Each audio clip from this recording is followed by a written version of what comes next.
राम मंत्र जपिसो राम मंत्र जपिसो राम मंत्र जपिसो हे मनुजा राम मंत्र जपिसो हे मनुजा राम मंत्र जपिसो मनुजा राम मंत्र जपिसो हे मनुजा राम मंत्र जपिसो हे मनुजा राम मंत्र जपिसो हे मनुजा राम मंत्र जपिसो శ్రీ శ్రవణ ఛానల్కి శ్రోతలందరికీ కూడాను మరొకసారి స్వాగతం. ఈరోజు మనం విన్న ఈ కీర్తన జోన్పురి రాగంలో పురంధరదాస్ గారి రచన అన్నమాట. పావని చాలా చక్కగా పాడి వినిపించారు మనకి. మరొకసారి అమ్మాయికి అనేక అభినందనలు తెలుపుతూ యోగ వాసిష్టంలో ఈ విపశ్చిత్ రాజుకి లేడి జన్మ, ఇప్పుడు దాని గురించి కూడా మనం తెలుసుకుందాం అనమాట. విపశ్చిత్ రాజు అంటున్నారు సభలో, ఎవరి సభలో? దశరథుడి సభలో. అగ్నిదేవుడు ఈ విధంగా చెప్పిన వెంటనే అంతర్ధానమయ్యాడు. నా పాత సంస్కార బలం వల్ల నాకు దిగంతరాల వరకు వెతుక్కుంటూ వెళ్లాలని, అవిద్య యొక్క అంతం ప్రత్యక్షంగా చూడాలని మళ్లీ పెరపడలాడింది. మళ్లీ తిరగడం మొదలుపెట్టాను. మళ్లీ రకరకాల ప్రపంచాలు కనిపించాయి. అయినా నాకు అవిద్య యొక్క అంతు కనిపించలేదు. అలా తిరుగుతూ ఉండగా ఒక ప్రపంచం దగ్గరికి వచ్చేసరికిలా నాకు విసుగు పుట్టేసింది. ఇక తిరగబుద్ధి కాలేదు. అక్కడే స్థిరంగా కూర్చుని మోక్షసిద్ధి కోసం తపస్సు ప్రారంభించాను. కొద్ది కాలం తపస్సు సాగిందో లేదో ఆ లోకపు దేవేంద్రుడు నా దగ్గరికి వచ్చి సంభాషణ ప్రారంభించాడు. రాజా, ఎందుకీ శ్రమ? నీకు నాకు కూడా మోక్షం రావాలంటే మధ్యలో ఒక మృగజన్మ అడ్డంగా ఉంది. అందుచేత ఈ తత్వచింతనకి ఇది కాలం కాదు అన్నాడు. విపశ్చిత్ రాజు దేవరాజుతోటి అంటున్నాడు, దేవరాజా, నేను అల్పుణ్ణి, మానవుణ్ణి. నాకు మృగజన్మ ఎత్తే పాపం మిగిలి ఉంటే ఉండవచ్చు. తమలాంటి మహాపుణ్యుల కూడాను ఈ గతి పట్టడం ఏమిటి? ఇది మరీ ఆశ్చర్యంగా ఉంది అన్నాడు. ఏం చేస్తాం విపశ్చిత్ రాజా, నేను కూడాను పూర్వాభ్యాస బలం వల్ల స్వర్గసుఖాల మోహంలో పడ్డాను. ఆ మోహ ప్రభావంలో ఒకసారి దుర్వాస మహర్షికి అపరాధం చేశాను. ఆయన శాపానికి గురయ్యాను. అందువల్ల నీతో పాటు నాకు కూడా మృగజన్మ తప్పదు. అది అలా ఉంచు. నీకేదైనా వరం కావాలంటే కోరుకో అన్నాడు. అప్పుడు ఈ మహారాజు, దేవేంద్ర, నేను ఈ అనంత సంసారంలో తిరిగి అలసిపోయాను. నాకు త్వరగా ముక్తి కావాలి. అదే నేను కోరుకునే వరం అన్నాడు. దేవేంద్రుడు అన్నాడు, విపశ్చిత్ రాజా, ముక్తి అంటే నామరూపాలకు అతీతమైన విశుద్ధాత్మైన స్థితి. అలాంటి విషయాలన్నీ నువ్వు పూర్వమే బోయవాడి కథలో విని ఉన్నావు. ఇది ఒకరు ఇచ్చేది కాదు కనుక మరో వరం కోరుకో అన్నాడు. అయితే నేను మృగజన్మనెత్తాక నాకేం జరుగుతుందో చెప్పండి అని అడిగాడు. దేవేంద్రుడు, రాజా, మృగజన్మ అంటే లేడి జన్మే. నీకు నాకు జన్మ రావడానికి ఇంకా చాలా కాలం పడుతుంది. అయితే చిత్రం ఏమిటంటే నువ్వు లేడిగా ఉండగా పరమ పవిత్రమైన శ్రీరామ సభకు చేరతావు. అక్కడ వశిష్ఠ మహర్షి అనుగ్రహం వల్ల విశుద్ధాత్మను నేనే అనే తత్వజ్ఞానం నీకు కలుగుతుంది. అప్పుడు నువ్వు లేడి జన్మను విడిచి పూర్వపు పురుష రూపాన్ని పొందుతావు. జ్ఞానాగ్ని చేత నీ శరీర బంధాన్ని దగ్ధం చేసుకోగలవు. శుభం వస్తూ నేను వెళ్ళొస్తాను అంటూ దేవేంద్రుడు వెళ్ళిపోయాడు. ఈ విపశ్చిత్ రాజు అప్పుడు అన్నాడనమాట సభలో, దశరథ మహారాజా, ఇంద్రుడు ఇలా చెప్పి వెళ్ళిపోయిన తర్వాత కొంతకాలానికి నేను జింకనవుతాను అనే స్థిర సంకల్పం నాకు పుట్టింది. ఆ వెంటనే నేను ఒక జింకనయ్యాను. నన్ను మీ సామంతరాజుల్లో ఒకడు అడవిలో పట్టుకొని మీకు కానుకగా పంపించాడు. మహారాజా, సభాసదులారా, ఇది నా కథ. ఆత్మజ్ఞానం లేనిదే అవిద్య యొక్క అంతం చూడడం ఎవరికీ సాధ్యం కాదు. ఇదే నా జీవిత చరిత్ర చాటి చెప్పే నీతి అన్నారు. అప్పుడు శ్రీరాముడు ఆయనతోటి, విపశ్చిత్ రాజా, ఒక చిన్న సందేహం. ఆ లేడి స్వరూపను ఎక్కడో మీ సంకల్ప లోకంలో పుట్టింది. అది ఇప్పుడు మా అందరి కళ్ళకి కనిపిస్తుంది. దీన్ని బట్టి ఒకటి సంకల్పంలో పుట్టిన వస్తువులు ఆ సంకల్పంతో సంబంధం లేని ఇతర జీవులకు కూడా కనిపిస్తాయని చెప్పినట్లవుతోంది కదా, మరి ఇది ఎలా కుదురుతుంది అంటూ అడిగాడనమాట.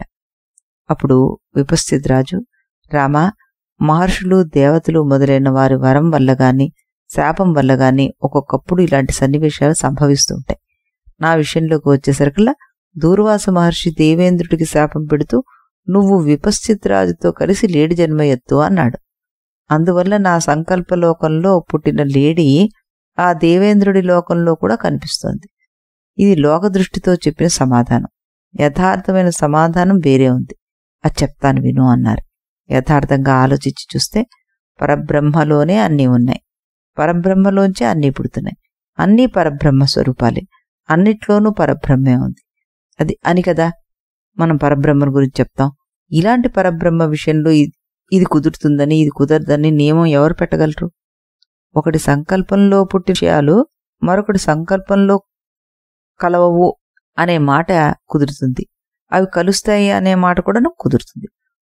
అహోను విషమా మాయా మనోమోహ విధాయిని విదయ ప్రతిషేధాస్య యదేకత్ర స్థితం గతాః ఈదృశీ బ్రహ్మసత్తైష యదేవాత్మానమాత్మానా అంటూ 159వ సర్కలో 41-42 శ్లోకాల్లో చెప్పారన్నమాట.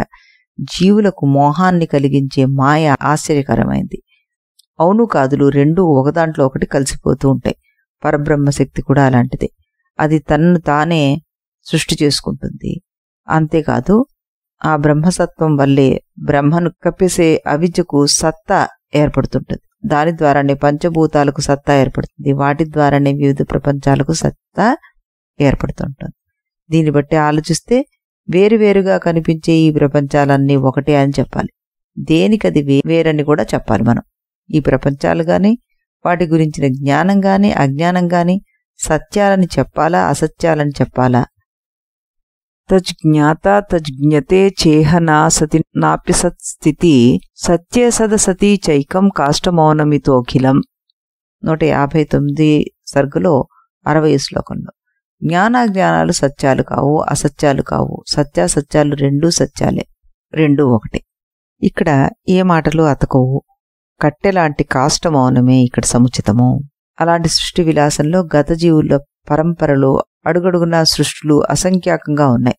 వాటిలో కొన్ని ఒకదానితో కలిసిపోతున్నాయి, కొన్ని విడివిడిగా ఉంటున్నాయి. ఇలా కలగూర గంపగా ఉన్న ఈ సృష్టి పరంపరలో ఒకటి మరొక చోట కనిపిస్తుందని గాని కనిపించదని గాని నియమం ఎక్కడుంది? అన్ని ఆయా జీవుల కర్మశేషాలలో ఉండే సామ్య వైషమ్యాలను బట్టి సాగిపోతూ ఉంటాయి. ఇందులో ఆశ్చర్యం ఏమీ లేదు అంటూ 159వ సర్గని ముగించారనమాట. ఇలా చెప్తుండగానే సూర్యాస్తం అయిపోయింది, సభ ముగిసిపోయింది. మర్నాటి సభలో వశిష్ఠ మహర్షి తన ప్రసంగాన్ని ప్రారంభిస్తారనమాట.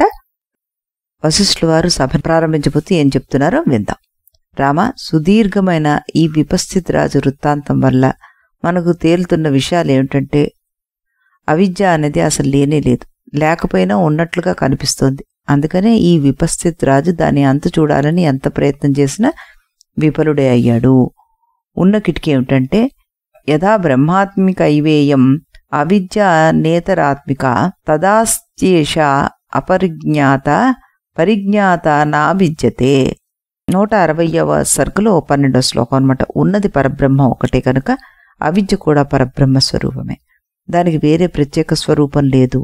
ఈ మాట తెలియనంత వరకు అది అజ్ఞానంగా ఉంటుంది, తెలిస్తే అది ఎటూ పోదు, బ్రహ్మస్వరూపంగా మిగిలిపోతుంది.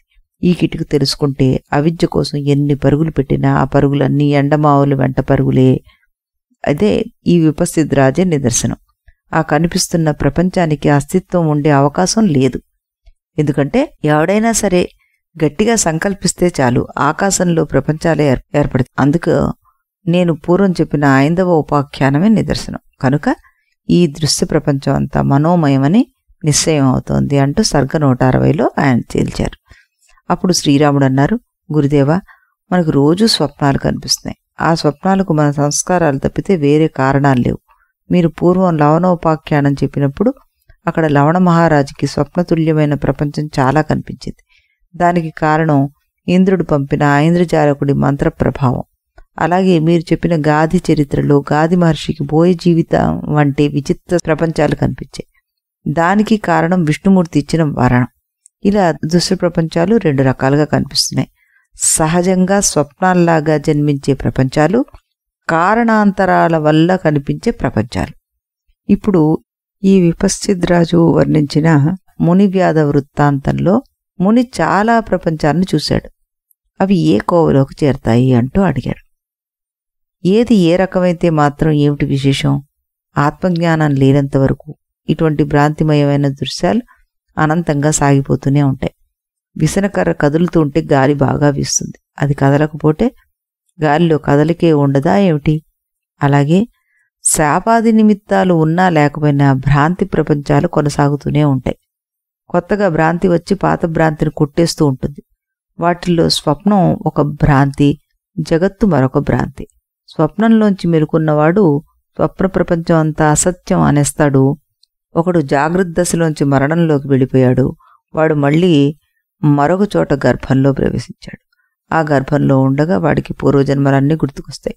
ఆ దశలో వాడు పాత ప్రపంచాలన్నీ అసత్యాలని అంటాడు. కాబట్టి జాగ్రత్త దశకు స్వప్న దశకు భేదం ఉండడం కుదరదు అంటూ చెప్పారు. పోనీ కాలాన్ని బట్టి భేదం చెప్పొచ్చుగా అన్నారు ఆయన. అది కుదరదు శ్రీరామ. జాగ్రత్త దశ దీర్ఘకాలం ఉంటుందని, స్వప్నదశ కొద్ది కాలం ఉంటుందని, కనుక జాగ్రత్త సత్యమని స్వప్నం అసత్యం అని ఆలోచిస్తారు అందరూ. ఈ ఆలోచన అంతా కవల పిల్లల్లో ఎవడు పెద్దవాడు ఎవడు చిన్నవాడు అనే ఆలోచన లాంటిది.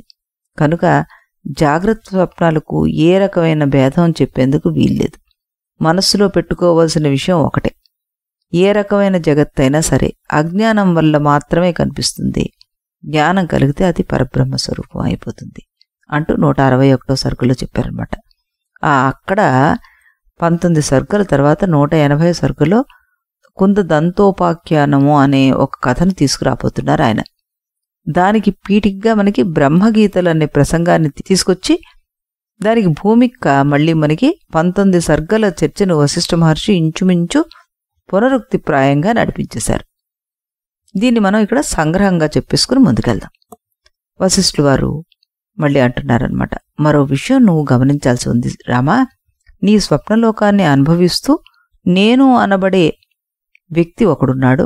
ఆ జీవుడు కూడా స్వప్నలోకంలో భాగమే, దాంతోపాటే ఆ సత్యం. ఇక్కడ సత్యంగా మిగిలేది స్వప్నద్రష్టవైన నువ్వే. అలాగే జాగ్రత్త ప్రపంచంలో కూడా నేను అనబడే వ్యక్తి ఒకడున్నాడు. వాడికి స్వప్నలోకంలోని నేను కంటే విశేషమైన అస్తిత్వం ఏమీ లేదు. ఈ లోకంతో పాటు వాడు అసత్యమే. కనుక నికరంగా మిగిలేది పరబ్రహ్మే. అవిద్యకు కూడా స్థానం లేదు. అలాంటి తత్వజ్ఞానం కలగాలంటే ఇంద్రియ జయం ఉండి తీరాలి అన్నారు 162లో. అప్పుడు ఇంద్రియాలను జయించే ఉపాయాలేమిటి అని అడిగారు శ్రీరాములు వారు. తపస్సులు, తీర్థయాత్రలు, యజ్ఞాలు మొదలైనవి ఎన్ని చేసినా తత్వజ్ఞానం రాదు. దానికి తత్వచింతన ఒకటే ఉపాయం అన్నారు. మామూలుగా అయితే ఒక చిత్తం తన ప్రపంచంలోని పదార్థాలను పరబ్రహ్మ కంటే భిన్నంగా దర్శిస్తూ ఉంటుంది. కనుక అవి భోగయోగ్యాలుగా దానికి కనిపిస్తూ ఉంటాయి. దీనికి భిన్నంగా ప్రతి పదార్థము పరబ్రహ్మ కంటే అభిన్నమనే భావన చేయడం చేతైతే ఆ చిత్తానికి భోగ్య పదార్థాలు కనిపించవు. అందుచేత అది ఏ పదార్థాన్ని స్మరించచాలదు. ఎప్పుడైతే చిత్తం భోగ్య పదార్థాలని స్మరిస్తుందో అప్పుడు ఇంద్రియాలకు పనే ఉండదు.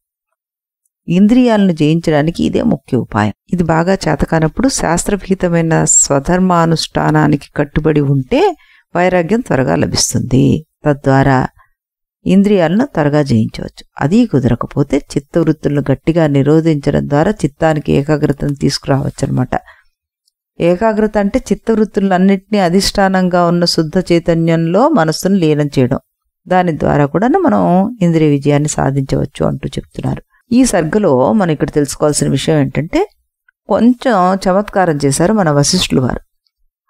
ఇంద్రియ జయోపాయ వర్ణనల్ని పురస్కరించుకుని తత్వ విద్య ప్రాశస్తాన్ని వివరిస్తూ దానిలోనే ఈ గ్రంథ ప్రశంసను కూడా ఆయన కలిపేశారన్నమాట. ఇందులో ఉండే పునరుక్తులను సామాన్యుల మీద కరుణ వల్ల చేసే బోధలే అన్నారు ఆయన.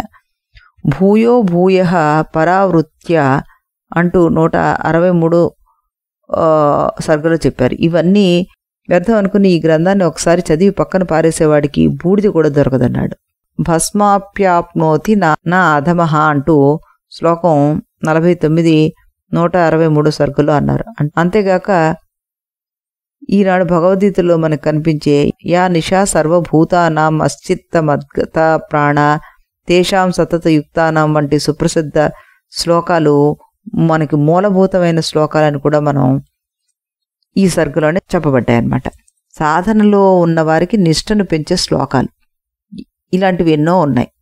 ఇంత చెప్పి చివరిలో మొండిగా కర్మ సంప్రదాయాలను అనుసరిస్తూపోయేవారిని గట్టిగా మందలించారు ఆయన. దానికోసం ఆయన రాసిన ఈ సర్గ చివరి శ్లోకం సుభాషిత శ్లోకాల్లోగా మంచి స్థానాన్ని కొట్టేసింది. ఆ శ్లోకం ఏంటంటే, తాతస్య కూపోయమితి బ్రువాణాః క్షారం జలం కా పురుషాః పిబంతి యథా భవంతో వివిచారవంతః తథా నిశం మా భవతాజ్ఞతాప్యే అన్నారు. ఇది 56 శ్లోకం 163 సర్గలో అన్నమాట. కొంతమంది ఇది మా తండ్రి తాతలదంటూ పక్కపక్కన ఉన్న గంగా నదిని వదిలేసి ఉప్పు నీళ్లలోనే కాలక్షేపం చేస్తూ ఉంటారు. అలాంటి వారు కాపురుషులు అన్నారు. అలాగే కొందరు మా పెద్దలంతా పూజలు తీర్థయాత్రలు ఇలాంటివి చేసేవారు కనుక ఇలాంటి తత్వ విచారాలు ఎప్పుడూ చేయలేదు అంటూ రకరకాల విరుద్ధవాదాలు చేస్తుంటారు. ఇలాంటి వారు మొండివారి కిందకు వచ్చి వాళ్ళకి అజ్ఞానమే గతి అవుతుంది. మీరు అలాంటి వారు కావద్దు అంటున్నారు రచయిత.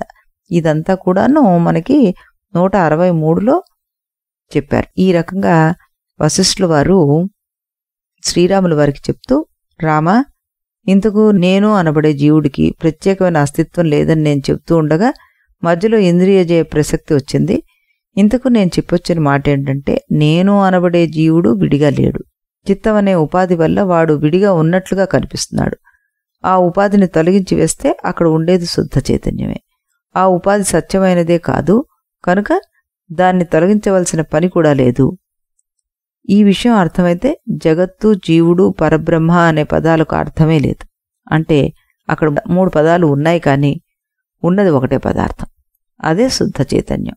దీన్నే జగజ్జేశ్వర సామరస్యం అంటారు.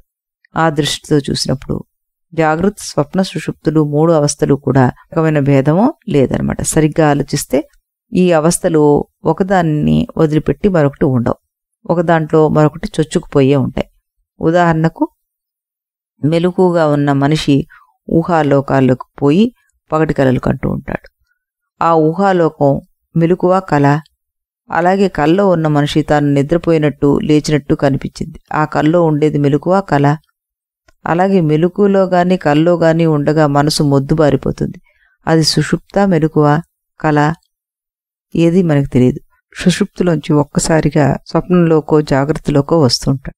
సుషుప్తిలో ఎవడైతే ఉన్నాడో వాడే జాగృతిలోకి, స్వప్నంలోకి వస్తున్నాడు. కనుక సుషుప్తిలో స్వప్న జాగ్రత్తలు కలిసిపోయినట్లుగా అవుతోంది. స్వప్న జాగ్రత్తలకు భేదం ఏమాత్రం లేదని నీకు ఇదివరకే నిరూపించాను. కనుక ఈ జాగ్రత్త, స్వప్న, సుషుప్తుల పరస్పర సాంకర్య ప్రసక్తి ద్వారా దాన్ని మరొకసారి నువ్వు దృఢపరుచుకో అంటూ సర్గ 165లో చెప్పారనమాట. ఉన్న పరమాత్మ దృశ్య రూపంగా కనిపించడాన్ని ఖ్యాతి అని కొందరు వ్యవహరిస్తున్నారు. ఆ ఖ్యాతి సత్యమే అని కొందరి మతం. దాన్ని సత్ఖ్యాతి అన్నారు. అది బుద్ధిగా లేనిదని కొందరి మతం. అందుకని వాళ్ళు దాన్ని అసత్ఖ్యాతి అన్నారు. అసలు ఈ ఖ్యాతి లేనే లేదని కొందరి మతం. అందుకని వాళ్ళు అఖ్యాతి అనేశారు. ఉన్నది ఒకటైతే మరొకటి కనిపిస్తోంది అని కొందరి అభిప్రాయం. దాన్ని అన్యథాఖ్యాతి అన్నారు. ఉన్న ఆత్మే అలా కనిపిస్తోందని కొందరు అంటున్నారు. అప్పుడు దాన్ని ఆత్మఖ్యాతి అన్నారు. ఇలాంటివన్నీ వాదాల కోసం పనికి వచ్చే మాటలు మాత్రమే. ఖ్యాతి అంటే కనిపించడం లేక ప్రకాశించడం. ఇది వేరుగా ద్రష్టగా ఉన్నప్పుడు మాత్రమే కుదిరే పదం.